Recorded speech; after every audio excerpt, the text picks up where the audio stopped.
மனிதநேயமே இல்லாத இந்த உலகத்தில் தான் நம்ம வாழ்ந்துட்டு இருக்குன்னு நான் நினைக்கிறேன். மனிதநேயமே இல்லாமல், யாருக்கிட்டையும் ஒரு அன்பு இல்லாமல், ஒரு பாசம் இல்லாமல், அதாவது ஒருத்தருக்கு உதவாமல், இந்த மாதிரி சூழல் நோக்கி தான் நம்ம போயிட்டுருக்கோம். அப்படி இருந்தும் இங்கே ஒருத்தர் தன்னுடைய 18 வயதில் பிளட் கொடுக்க ஆரம்பித்தவர் இதோட 80 வயசாகியும் நெருக்கிய லட்சக்கணக்கான குழந்தைகளுக்கு பிளட் டொனேட் பண்ணி நிறைய குழந்தைகளை பிழைக்க வச்சு, நிறைய அந்த ப்ரெக்னெண்ட்டாக இருக்க லேடிஸ்க்கெல்லாம் ஹெல்ப் பண்ணி நிறைய பேரை வாழ வச்சுருக்காருன்னு சொன்னால் நம்புவீங்களா? அப்படிப்பட்ட ஒரு மனிதர், கோல்டன் கிங் அப்படின்னு சொல்லலாம். நம்ம அப்படிப்பட்ட ஒரு பெரிய ஒரு மனுஷனை பற்றி தான் நம்ம போய் பேச போகிறோம். இதில் நம்ம அவரை பற்றி சொல்கிறதுக்கு வார்த்தைகளே இருக்காது. அவரை பற்றி மட்டும் தான் இன்றைக்கி பேச போகிறோம். வாங்க நிகழ்ச்சியில் போய் பார்க்கலாம்.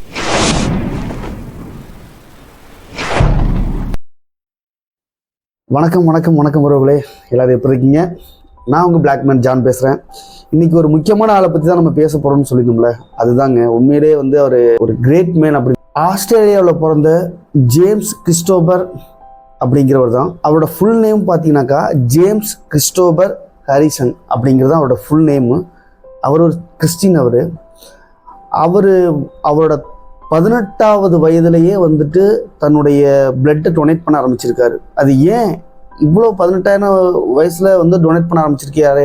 இதில் என்ன பெரிய ஆச்சரியம்? எல்லாரும் தானே பிளட் டொனேட் பண்ணுறாங்க அப்படின்னு நிறைய பேருக்கு கேள்விகள் இருக்கலாம். அதற்கெல்லாம் இவர் ஒரே ஆள் ஆன்சர் பண்ணுவாருங்க.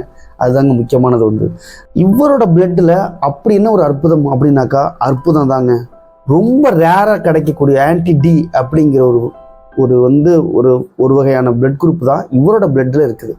அந்த வகையான பிளட் இவரோட உடம்புல இருக்கிறதுனால நிறைய பேருக்கு, முக்கியமாக ப்ரெக்னன்சி லேடிஸ், குழந்தைங்க, இவங்களுக்கு தான் இந்த ஆன்டிடி அப்படிங்கிறது ரொம்ப முக்கியமாக தேவைப்படுது. தன்னோட வாழ்க்கையில் இப்படி ஒரு ரேரான பிளட் குரூப் இருக்குது. அவருக்கு 18 வயசில் தெரிய ஆரம்பித்தோன்னா, அந்த 18 வயசில் தாங்க அவருக்கு பிளட்டே கொடுக்க ஆரம்பிச்சிருக்காரு. அதாவது 1193 டைம் பக்கம் பிளட் கொடுத்துருக்காரு பாருங்க. தன்னோட வாழ்க்கையில் எவ்வளோ பேருக்கு பிளட்டு கொடுத்து அவங்கள எந்த அளவுக்கு சேவ் பண்ணி இறந்துட போகிற நிலைமையில் இருக்கக்கூடிய ஒரு ப்ரெக்னன்சி லேடிஸை கூட காப்பாற்றிருக்காங்க.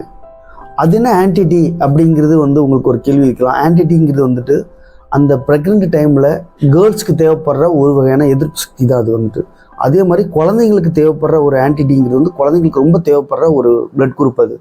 அது ரொம்ப ரொம்ப ரேர் பிளட் குரூப்புங்க. அதாவது எப்படி நம்ம சொல்லலாம், எப்படி நம்ம சொல்லலாம்னாக்கா, ஒரு 100ல் ஒருத்தர்னு சொல்லுவாங்க பார்த்தீங்களா? நம்ம ஒரு எடுத்துக்காட்டாக சொல்லணும்னா 100க்கு ஒருத்தர் தாங்க இருப்பாங்க அப்படின்னு சொல்லுவாங்க பார்த்தீங்களா? அதே மாதிரி தாங்க 100ல் ஒருத்தருக்கு தாங்க இந்த மாதிரி ஒரு பிளட் குரூப் இருக்குமாம்மா.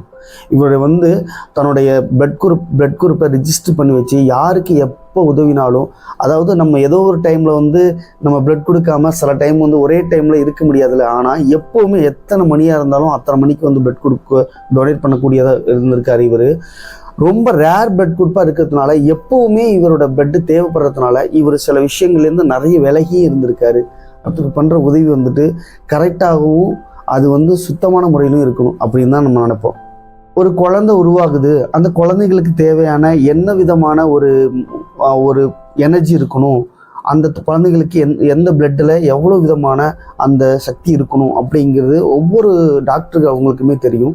அதை பற்றி நம்மளுக்கு ஃபுல்லாக தெரியாது. ஆனால் இந்த ஆன்டிடி அப்படிங்கிற ஒரு வகையான பிளட் குரூப் ரொம்ப ரொம்ப ரேராக இருக்கிறதுனால நிறைய பேர் இதை கன்சல்ட் பண்ணவே மாட்டாங்க. ஏன்னா அந்த மாதிரி பிளட் குரூப் இருக்கிற மாதிரி ஒரு பிளட் குரூப்பில் இருக்கிறவங்க எப்போவுமே சாதாரணமாக ஒரு இதில் இருக்க முடியாது. ஏன்னா இப்போ ஒருத்தவங்களுக்கு நம்ம B positive, B+ positive, A positive, இந்த A நெகட்டிவ், இந்த மாதிரி பிளட் குரூப்பெல்லாம் ஒரு சாதாரணமாக கிடைக்கக்கூடிய, ரெகுலராக கிடைக்கக்கூடிய பிளட் குரூப் எப்போவுமே ஒரு ஹாஸ்பிட்டலில் ரெகுலராக இருந்துக்கிட்டே தான் இருக்கும். ஆனால் அந்த ரேர் பிளட் குரூப்பு அப்படிங்கிறவங்க நிறைய பேர் இறந்துருக்க கூட செய்யிருக்காங்க பிளட் இல்லாமல். ஏன்னா குரூப்பாக இருக்கிறவங்க அவ்வளோ சீக்கிரம் எங்கேயும் கிடைக்கவும் மாட்டாங்க. அப்படியே பார்த்தா இவர் தான் கிறிஸ்டோபர் தான்.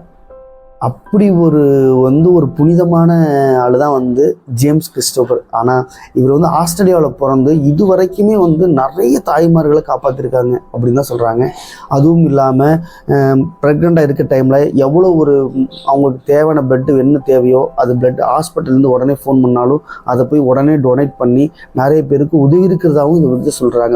அது பிளட் கொடுக்குறதே ரொம்ப கம்மியாயிடுச்சு. ஆனால் இப்போது நம்ம ஒரு எடுத்துக்காட்டுக்கு சொன்னோம்னாக்கா, ஒரு எமர்ஜென்சியாக ஒரு பிளட் தேவைப்படுதுனாக்கா குரூப்பில் நிறைய வரும் பார்த்துருக்கீங்களா? அந்த குரூப் இந்த பிளட் குரூப் வேணும், இந்த பிளட் குரூப் வேணும் அப்படின்னு சொல்லிட்டு, இந்த மாதிரி வர பிளட் குரூப் வேணும், இந்த மாதிரியான ஒரு பிளட் குரூப் வேணும் அப்படின்னு சொல்லிட்டு நிறைய இந்த குரூப்பில் எல்லாம் வரும் பார்த்துருக்கீங்களா? அந்த குரூப்பில் பார்த்து நம்ம ஃபோன் பண்ணி கேட்போம், இந்த மாதிரி என்கிட்ட இருக்க அந்த பிளட் குரூப் அப்படின்னு சொல்லிட்டு. அது ரொம்ப ரொம்ப நல்ல விஷயம். நீங்கள் 6 மாதத்துக்கு ஒரு டைம் பிளட் கொடுக்கலாம் அப்படிங்கன்னே நம்ம சொல்லியிருக்காங்க. உண்மையிலே சொல்கிறாங்க, பிளட் கொடுக்குறது ரொம்ப ரொம்ப நல்ல விஷயங்க. அது நம்மளோட பாவங்கள் அத்தனையுமே அந்த பிளட் கொடுக்கறது மூலியமாக போகும் நான் நம்புகிறேன். கண்டிப்பாக இந்த மாதிரி ஒரு மனுஷனை பார்க்குறப்போ எனக்கே ரொம்ப வியந்து வருது. ஏன் இந்த மாதிரி ஆளுங்க வந்து வெளியில் தெரியலை அப்படின்னு தான் எனக்கு ரொம்ப ஆச்சரியமாக இருக்குது. ஏன்னா ஒரு சும்மா எதுவுமே இல்லாமல், எந்த ஒரு ஹெல்ப்புமே இல்லாமல், யாருக்குமே எந்த ஒரு ஹெல்ப்புமே பண்ணாமல் தொந்தரவு பண்ணி நிறைய பேரை கஷ்டப்படுத்துகிறவங்க மத்தியில் இந்த மாதிரி ஒரு ஆள் வந்துட்டு இருக்குது ரொம்ப ரொம்ப ரேர் தாங்க. அதனால தான் அவரை பற்றி ஒரு சாப்டர் பேசணும் அப்படிங்கிறத பற்றி அவரை பற்றி எடுத்துகிட்டு வந்தேன்.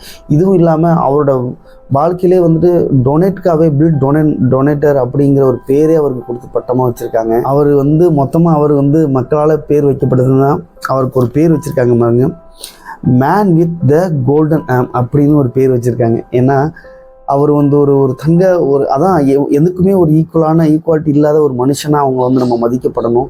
அவரோட வந்துட்டு என்ன ஒரு பெரிய ஒரு சோகமான விஷயம் என்னன்னாக்கா, இப்போ ஒரு 2 டேஸ்க்கு முன்னாடி பார்த்தீங்கன்னாக்கா அவர் இறந்துட்டார். அவர் வந்துட்டு 18 வயசில் நம்ம பிளட் டொனேட் பண்ண ஆரம்பித்தவர் 81 வயசு வரைக்கும் டொனேட் பண்ணியிருக்காரு. ஆனால் அவர் இறந்தது வந்து ரொம்பவே இத்தனை வயசு வரைக்கும் கொடுத்துருக்காரு பாருங்களேன். ஒரு மனுஷன் எப்படி வாழ்ந்துருக்காரு பார்த்தீங்களா? உண்மையிலே ரொம்ப பெரிய, அவருக்கு வந்து பெரிய சல்யூட். நம்மளோட சேனல் சார்பாக பெரிய சல்யூட்டை கொடுத்துக்கலாம். அவரோட ஆத்மா சாந்தி அடையணும். இந்த மாதிரி ஆட்கள் வெளியில் தெரியப்படணும். ஏன்னா இந்த மாதிரி பிளட் டொனேட் பண்ணுறவங்க நிறைய பேர் வந்து தெரியவே மாட்டாங்க. ஏன்னா வந்து வெளியில் தெரியக்கூடாது அப்படின்னு நினைப்பாங்க. நம்ம டொனேட் பண்ணுறது வெளியில் தெரியணும். ஏன்னா நம்ம ஒரு மற்றவங்களுக்கு ஒரு எடுத்துக்காட்டாகவும் இருக்கணும். நீங்கள் எத்தனை பேர் பிளட் டொனேட் பண்ணுறீங்க, நீங்கள் வந்துட்டு ரொம்ப ரேர் பிளட் குரூப் எத்தனை பேர் கொடுத்துருக்கீங்க அப்படின்னு கமெண்ட் செக்ஷனில் மாதிரி பல விஷயங்களை தெரிஞ்சுக்கணுன்னாக்கா நம்ம சேனலை சப்ஸ்கிரைப் பண்ணுங்கள். தேங்க்யூ.